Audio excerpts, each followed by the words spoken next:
Alright, but have you heard this one though? Death to the IDF!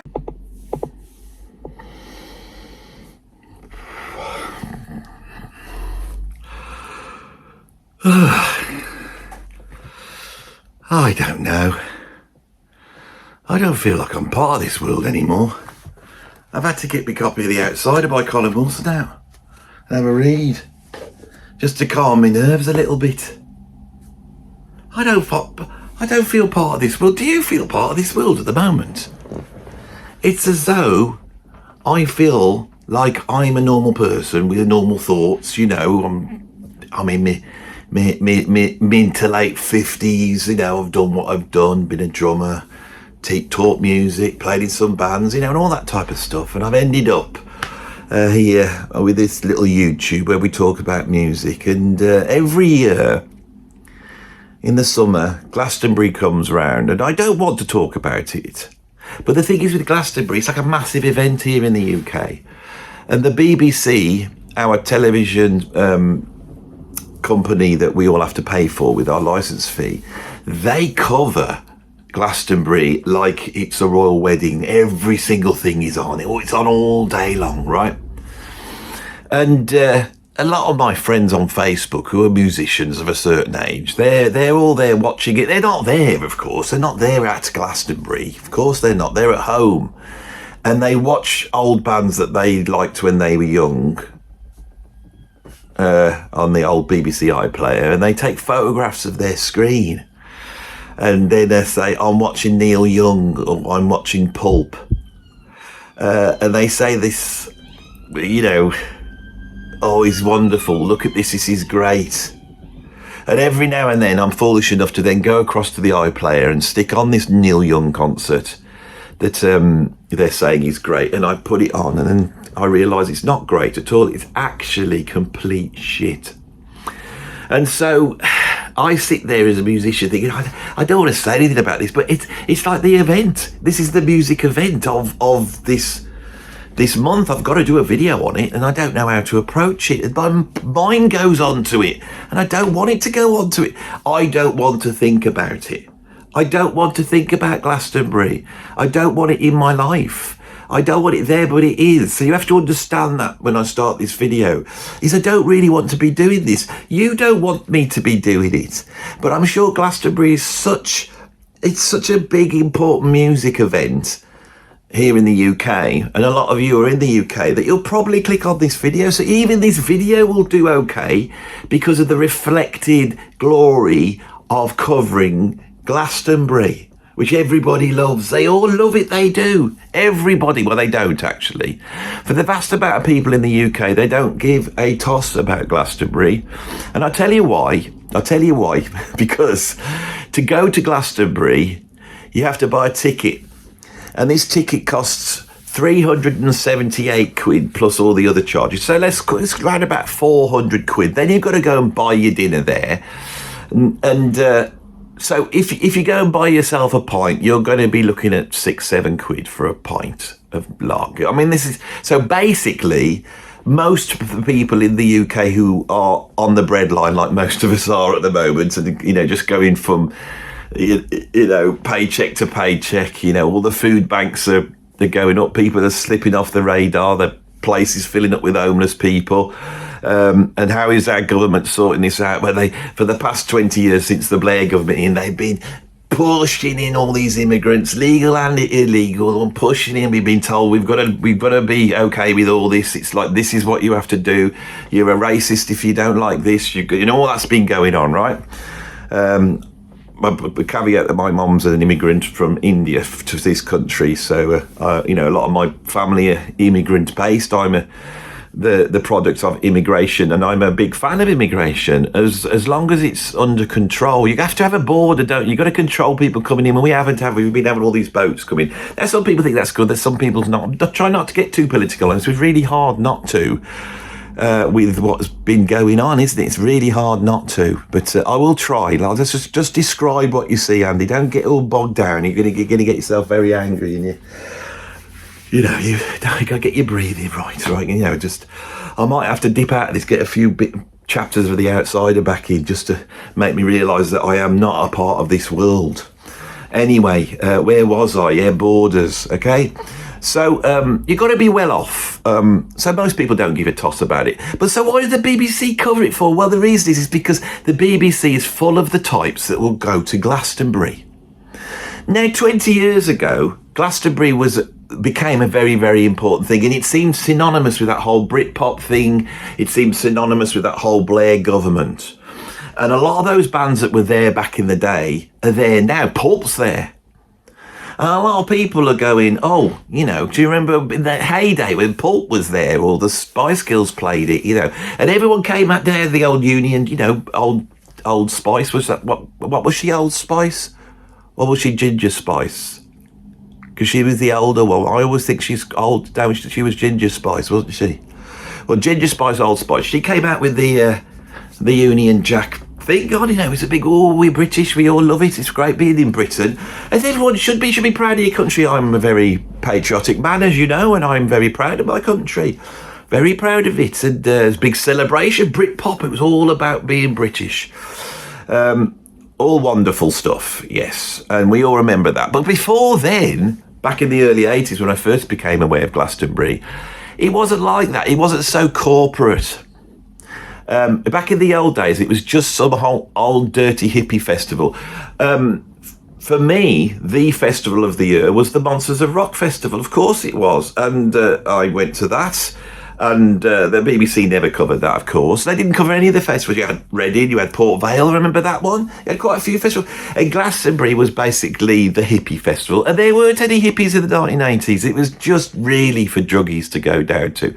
And my druggie mates would go down to Glastonbury and they'd get off their head and come back and tell me all these stories about how they got lost and fell out of a tree, you know, and they managed to do a poo in a forest or something. I don't know. They'd have all these adventurous stories, which didn't seem to have much to do with the music, you know. And by the mid-80s, we got bands like New Model Harmony and the Levelers that had come out of this sort of proto-post-hippie world that then fed into that whole rave thing and the New Age Travellers. And it was at that point that Glastonbury started to go very corporate. I played Glastonbury in 2000. I won't go on about it, but that's the only time I've been to Glastonbury was when I was playing there, and I was an artist backstage, and that was in 2000. And I met backstage Boris Johnson. The whole place was full of politicians, and they were all down there in this corporate, you know, establishment hellhole, trying to look cool when they weren't cool. But they thought they were cool because back then they were hanging out with Damon Albarn or somebody like that, you know. And that's still there now. Corbyn still has to go there, don't need to speak to his people. But who are his people? That's the thing with Glastonbury. Who are his people? Who are these people who they frequent it with a ticket price of 400 quid? Well, I'll tell you what they are. It's the poshies, it's the middle classes. And you could see that when you look out into that crowd of pretty much predominantly pudgy-faced white people, you know, who have come out of their, you know, sort of gated off communities and driven down to Glastonbury. And they've got their little chairs and a little bit of champagne that they can sit down. And they're going to have this feeling that they are with the hoi polloi. But there's no hoi polloi there because they made sure it is with the ticket price, but also with this huge big wall that they put round Glastonbury, so you can't get in. Now, in the old days, in my old days, you could get through there. You know, you could go down there and jump over there, but not now. They've got so many securities. They've really put up. It's impenetrable. You can't get in. You know, you're gonna have to go through the main entrance. So they're gonna check you. Yeah, you could come in. You're middle class. You could come in. If you've got your £400 ticket, oh, there's 4 of you. So you spent 1,600 quid. Yeah, come on in. And they all come in and they park their cars and they go down and they can watch a cornucopia of wonderful artists. Headlining is usually somebody who's 80 years old that the critics decided that they liked in the 1980s, and so they're still there, right? This year it's Neil Young. Neil Young is a load of rubbish, right? We know he's not rubbish. I mean, he's okay, but he's brought on as though he's a legend. It could be Dolly Parton. It's anybody of that. Willie Nelson. It could be somebody who's like unbelievably old. Bruce Springsteen. So they bring out the most sort of corporate old age, you know, OAP rock god. And the reason is because the middle classes can then stand there and get their phones out and go, I can't believe it. I'm actually in the presence of Neil Young, right? As they sip on their little glasses of champagne. And you get that, and then you get a lot of these 90s artists like Pulp, and they can still do the gig. They come out, and of course that's like nostalgic for them.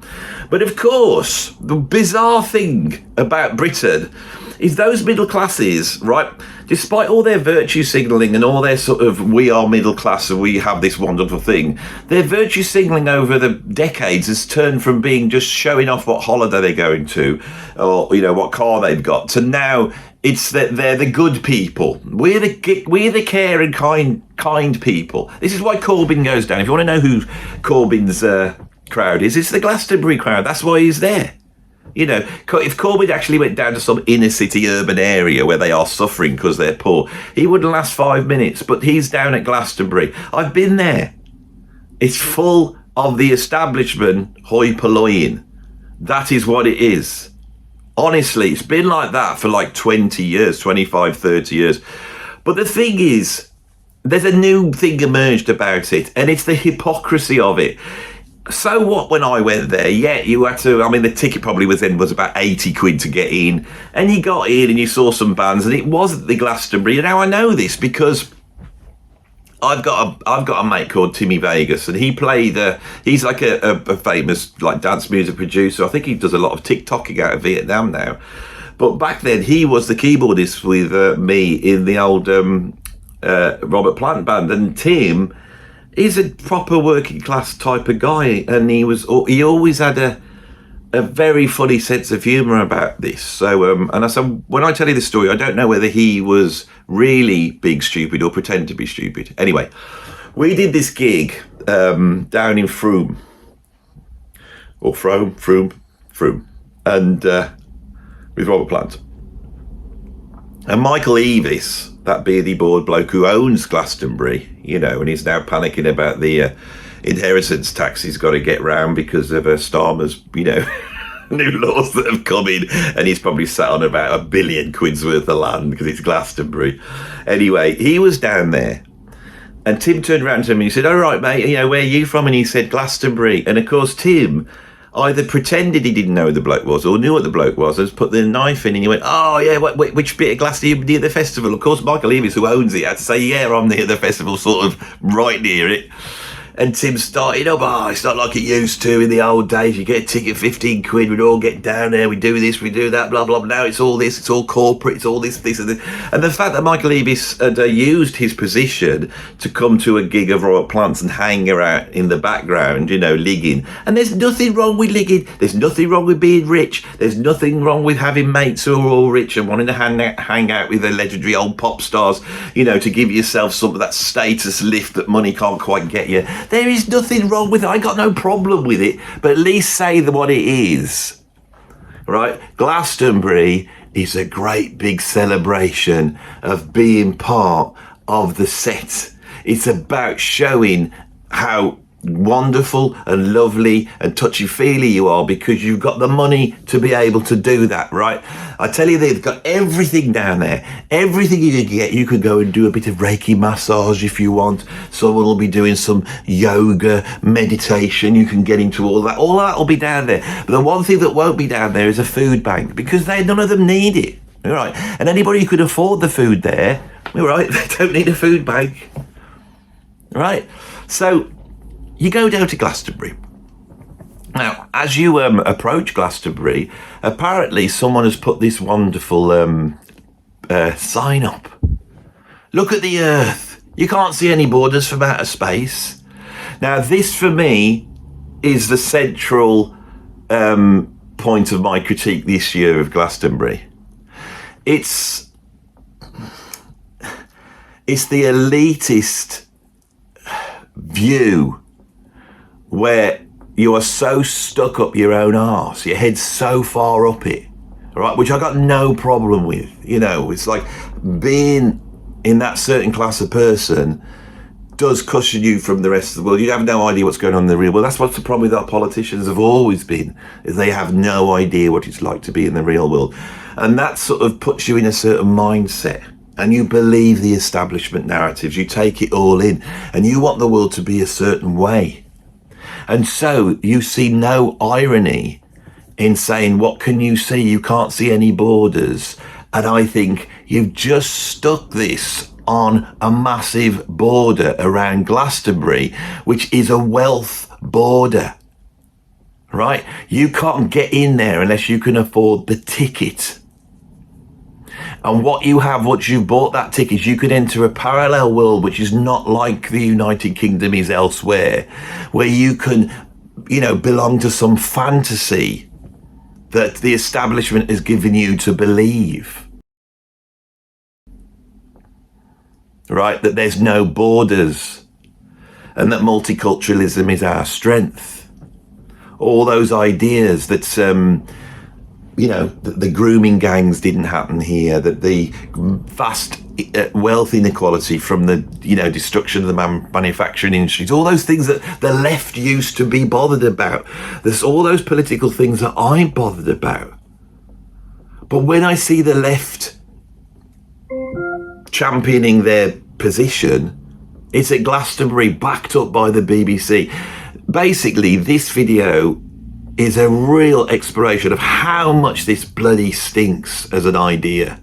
I've got no problem with it existing, but let's please see what it is, right? You know, in the old days when they put like Ascot on the TV and everyone was walking around, we had to be impressed with their hats, you know, or whatever that day is where they all go out and all the poshies walk around, right? I can watch that. I ain't got a problem with that. You see, I haven't got a problem with it. It's great. Let's watch the poshies. Oh, she's got a posh hat. She's got a posh hat. I haven't got a problem with that. But this is not doing that. This has morphed into something that which is so hypocritical that sign on the border of Glastonbury World, the sort of blindness of that class of person to not see this in every single concert that is being broadcast by the BBC is unbelievable to me. That every aging, you know, multi-millionaire rocker like Neil Young, who decided to pull his stuff off Spotify because he thought it was immoral, because he didn't agree with it, even though he's a multi-millionaire. And then when that little bit of money dropped off and he wanted it back, he put the stuff back on. Please. Are we not tired of millionaire pop stars telling us how we should live and what we should do and how we're all wrong and how they're morally right? Because that could well be where this started off, is with, after Live Aid, is all these rock stars who had the money to be in absolute perfect comfort but felt guilty about it, started to try and do something about the rainforest, or they're trying to do something about the environment, or they're trying to, you know, save the squirrels or whatever it is. And now these people are 80 years old, we're being shown them and we're supposed to go down, you know, Neil Young, what a massive talent, you know, like Duke Ellington or Bach. He's the Bach of his time. No, he's not. There's a singer-songwriter from the early 70s just happened to fluke it because the critics love him. It's the establishment over and over again. I can't help but see it. I don't want to be like this. I want to be part of the establishment. I want to be part of that world. I should be there now. But I still don't feel a part of it. I don't feel a part of it. And last week, those who watched Philosophy Sunday had to put up with me walking around having a nervous breakdown on top of a hill. And here I am in a much better place for doing that. It was like therapy for me. And I could see it clearly. Right. Let's discuss the elephant in the room. Kneecap.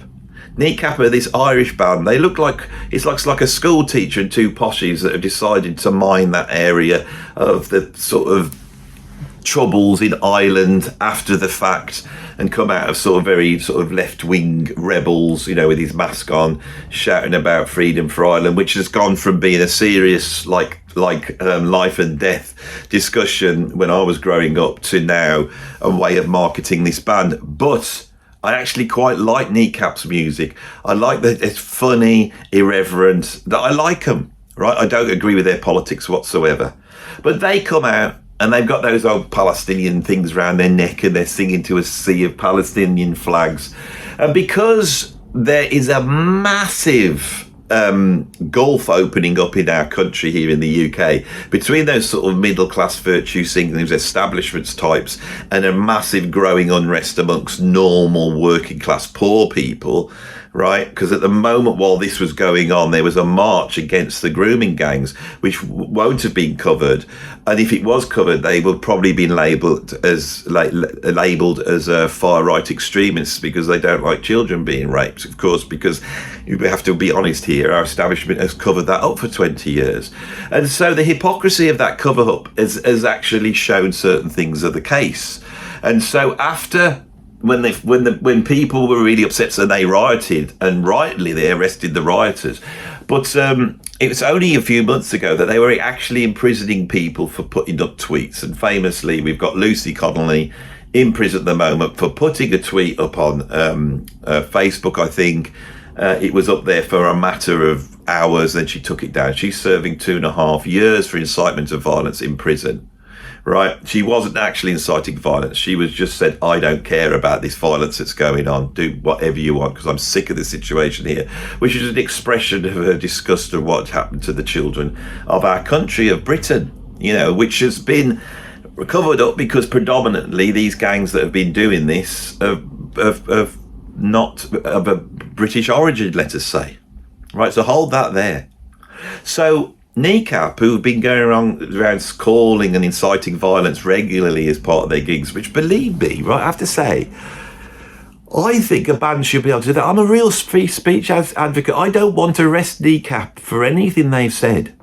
I want there to be a discussion about it, but I don't think they should be arrested. I think when people go in to see a concert, they should go, we're going to see a concert. This is an artistic performance, right? This isn't a political rally. This is a band, right? They're not politicians. They could be utter idiots, but this is part of the performance, right? So I don't want anything to happen to them. But begrudgingly, you can tell this, that Starmer, who's had to make a massive U-turn in this country because now it's pretty much obvious that the demon that is Elon Musk, who tweeted because he bought Twitter, which was the only free speech platform we had in the West at the time, was able to point out that the grooming gangs were real. I say this as somebody who is branded as far right by many of my friends just for stating that I think there are these grooming gangs going on and I think it's been covered up. Right, this is the situation. The backdrop to Glastonbury, and you would have think with this going on, they would have wound it in. Now the establishment has, right?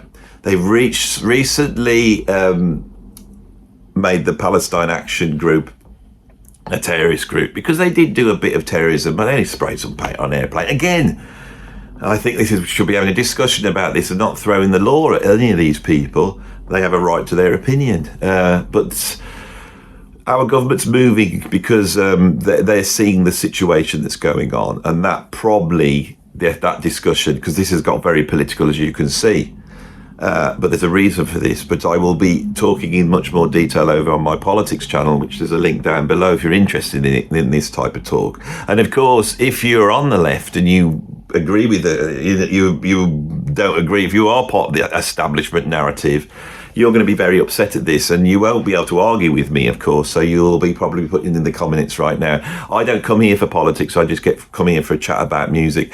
And you'll put up with all my philosophical talks about aesthetics and my reviews of crisps, which have nothing to do with music. But it's interesting when I start to go into this area, which does have something to do with music, because our music establishment is entirely captured by this. That is what we're looking at. That's my point. So Kneecap, the BBC didn't show their video. Now, I don't like that. Why can't we see it? If you're going to show the whole festival, show Kneecap. Why can't we see it? I don't like it. And then after that, this bloke called Bob Vylan comes on. He comes on in like a sort of, bit of a piggy kit, which I quite liked. I thought, he's going to do a bit of, what are we going to be doing now? A bit of football? He comes out, this bloke, Bob Vylan, which is obviously a pun on Bob Dylan. And I watched this one, surprisingly. I'm always at the right point when it comes to these things. I saw it pretty much when it came out. So he comes out. Musically, it's utter shite. Utter crap. Derivative nonsense. And he comes out, it doesn't sound like it is Rage Against the Machine. But instead of saying F you, you can't do what you tell me. Now, here I am with my book. And this video is a big F you can't do what you tell me. I love that song.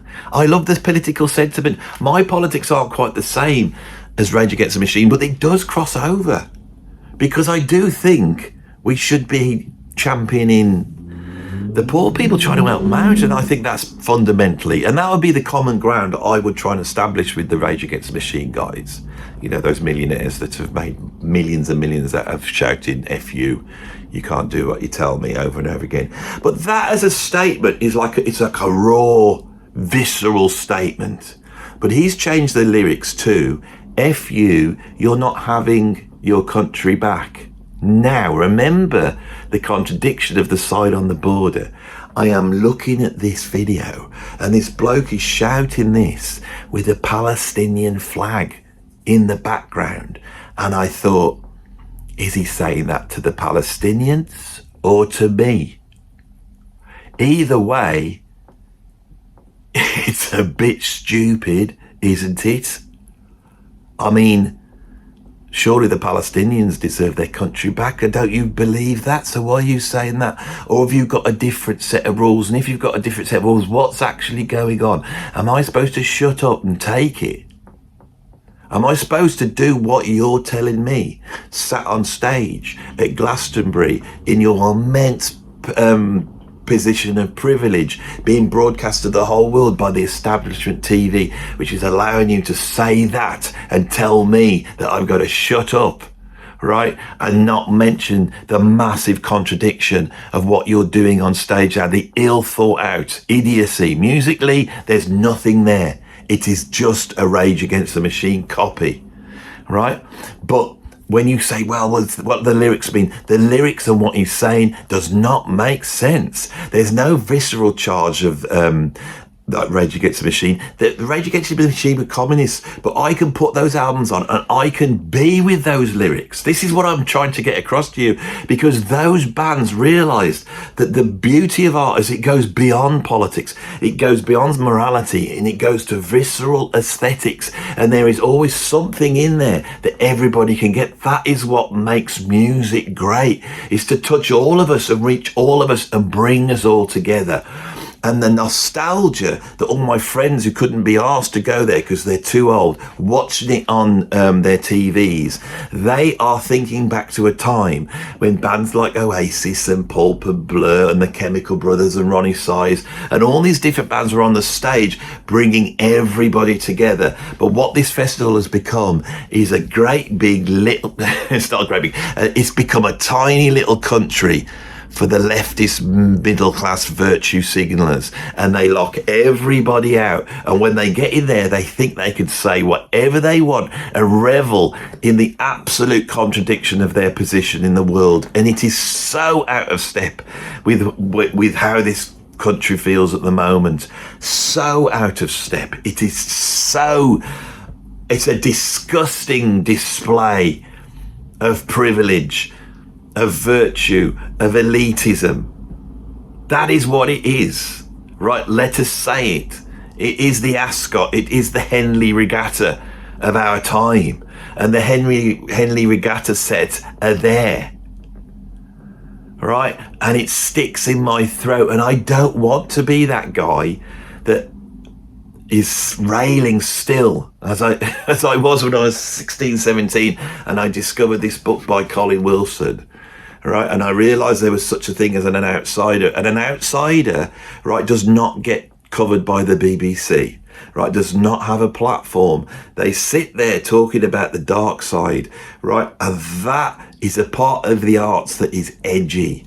And Glastonbury has taken edginess, and it has slowly, over the 50 years, 60 years of its existence, it's morphed it into now the idea of edginess as the new holiday to the Barbados or Henley Regatta of the virtue signalling champagne socialists that are wandering around in that utter unmuddy hellhole, right, with its lovely toilets and its beef burgers that cost £20. I cannot stick it, and every year I see it, it gets worse, right? There is, I think, at least 3 videos now here of me railing against Glastonbury.